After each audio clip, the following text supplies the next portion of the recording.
بتصحى من النوم تعبان، بتحس بخنقه من اقل مجهود، نفسك قصير، الم في صدرك بيروح ويجي، اوقات بتحس بدوخه وكسل بعد الاكل، تنميل وبروده في الاطراف، رجلك بتورم اخر اليوم، اوقات هرش من غير سبب. تقول لنفسك انا عندي ضغط ولا سكر ولا كبد ولا مخ واعصاب ولا حاجه تانيه مستخبيه، بس في الحقيقه استنى واسمعني في ثواني، والله اعمل فولو لايك وشير عشان يوصلك كل جديد. في الحقيقه الاعراض دي ممكن تكون بنسبه كبيره جايه بسبب ارتفاع نسبه الكوليسترول والدهون الثلاثيه في الدم، واللي ممكن ما تعرفوش اللي فيها انواع، وكل نوع له تاثير، وفي انواع اخطر وانواع مفيده. لما يعلى الكوليسترول والدهون الثلاثيه الموضوع مش مجرد ارقام، ممكن تكون بدايه سلسله من المشاكل، ممكن توصل لتصلب شرايين، جلطات في القلب والمخ، وكبد دهني، ومقاومه انسولين، وسكر عالي. ويلا بقى ركز في الفيديو عشان تحمي نفسك وتطمن على اللي حواليك. والكوليسترول ده بيتكون جوه الكبد، في منه انواع، منهم ال دي ال لو زاد عن حده بيترسب في جدار الشريان يعمل تصلب شرايين، وفي الاتش دي ال وده مفيد وده اللي بينظف الشرايين من جوه، واما بيقل بيعمل مشكله. وفي الدهون الثلاثيه ممكن تعلى بسبب السكريات الزياده، مش الدهون بس، جسمك بيحول السكر الزياده عن حاجته لدهون تتخزن في الكبد، ولما يحصل خلل في حرق الدهون الانتاج يزيد، الموضوع يتطور والكبد يرمي في اي حته في الجسم. وقتها تعرف انك كنت بتعمل كل اللي بيزود الكوليسترول والدهون الثلاثيه في الدم، زي الاكل الدهني، المقليات، الوجبات السريعه، السكريات والمشروبات الغازيه والعصائر الصناعيه المعلبه، اكتر من الدهون نفسها في رفع الدهون. قله النوم والتوتر والعصبيه بتبوظ هرمونات الحرق بسبب اضطرابات الغده الدرقيه، والتدخين لسبب كبير قوي مع العوامل الوراثيه. الكوليسترول والدهون الثلاثيه ليهم تاثير على كل اعضاء الجسم. على الكبد تتجمع الدهون تعمل كبد دهني، يحصل التهاب، تزود انزيمات الكبد، يحصل مشاكل كتيره. على القلب تسد وتعمل تصلب شرايين، احتمال توصل لذبحه صدريه او جلطه على القلب. على المخ تضيق الشرايين، توصل الدم بنسبه اقل، يحصل دوخه وصداع ونسيان. على الاطراف بسبب ضعف الدوره الدمويه تعمل الم في المشي والحركه، وتعمل بروده وتنميل في الايدين والرجلين. وركز معايا في النقطه دي، حالات كتيره بتيجي تشتكي من هرش من غير سبب، بنطلب منها تحاليل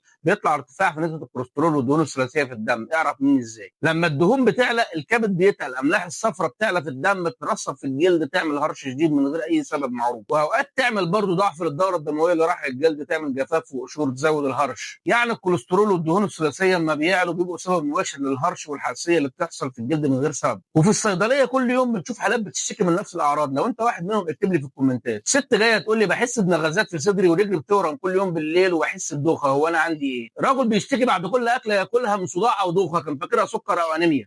شاب بيعمل تدريبات في الجيم بس مش مظبط اكله، بدا يحس بالم وتنميل في الرجلين. كلهم وجهناهم للتحاليل عشان نتاكد ان الاعراض دي تبع زياده الكوليسترول والدهون الثلاثيه. تحاليل زي الليبيد بروفايل والتوتال كوليسترول والال دي ال والاتش دي ال والدهون الثلاثيه. ولو وزنك زايد او سكرك عالي بنطلب تحاليل سكر التراكمي ومقاومه انسولين ووظائف كبد. لو عايز تعرف نتائج التحليل بتدل على ايه اكتب لي في الكومنتات نتائج تحليل الكوليسترول. كلهم ما كانوش عارفين الاعراض دي تخص ايه، وجهناهم وسمعوا الكلام واخدوا بالنصايح ومشوا على العلاج، وهم دلوقتي في تحسن. نبدا بالممنوع بالاكل، بلاش مقليات، وجبات سريعه، اكل مليان سمنه ودهون، الحلويات الكتيره والعصائر الصناعيه والفينو والكيك والاكل قبل النوم. خلي اكلك صحي، سلطات وسمك مليان اوميجا 3، خضار ورقي، جرجير وخس وسبانخ، فواكه، تفاح وكيوي وفراوله وجوافه، بروتين خفيف، زيوت صحيه وشوفان ومنتجات البان قليله او خالي الدسم، مشروبات اعشاب دافيه، قرفه وزنجبيل وكركديه ونعناع وشاي اخضر، مشروب ليمون دافي وحبه البركه بس بنسبه معتدله. بدل العيش البلدي بعيش سن، والمقليات خليها في الاير فراير. اشرب ميه كتير طول اليوم حتى لو مش عطشان، وامشي نص ساعه يوميا حتى لو تمارين خفيفه. نام بدري واصحى بدري، يقلل التوتر والعصبيه، وقلل القهوه وابعد عن التدخين. وبالنسبه للعلاج الدوائي في طرق كتيره للعلاج ارتفاع الكوليسترول والدهون الثلاثيه في الدم، بتحتاج من 2 ل3 استعمال العلاج بدون توقف، الحاله تتحسن. لو عايز تعرف الادويه اللي بتساعد في تحسين وعلاج ارتفاع نسبه الكوليسترول والدهون الثلاثيه في الدم اكتب لي في الكومنتات علاج كوليسترول او دهون ثلاثيه. لو بتحس بالم في الصدر وضيق شديد وكتمه في النفس، تنميل او شد او دوخه او صداع عنيف مفاجئ،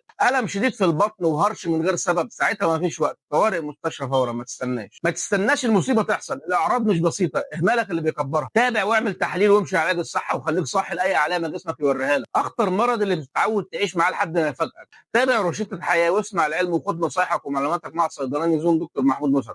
اعمل فولو لايك وشير للفيديو، يمكن تحمي حد بتحبه. شكرا.